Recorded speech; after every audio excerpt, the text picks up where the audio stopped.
देशाच्या स्वातंत्र्य लढ्यात महत्त्वपूर्ण ठरलेल्या चिरनेर जंगल सत्याग्रहाचा 95 वर्धापन दिन गुरुवारी होता।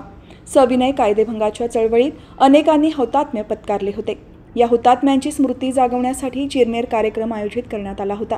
या कार्यक्रमाला पनवेल मतदारसंघाचे आमदार प्रशांत ठाकूर आणि उरण मतदारसंघाचे आमदार महेश बालदी यांनी उपस्थित राहून चिरनेर जंगल सत्याग्रहातील अमर शिलेदारांना अभिवादन केले। या कार्यक्रमाला पनवेल मतदारसंघाचे आमदार प्रशांत ठाकूर आणि उरण मतदारसंघाचे आमदार महेश बालदी यांनी उपस्थित राहून चिरनेर जंगल सत्याग्रहातील अमर शिलेदारांना अभिवादन केले।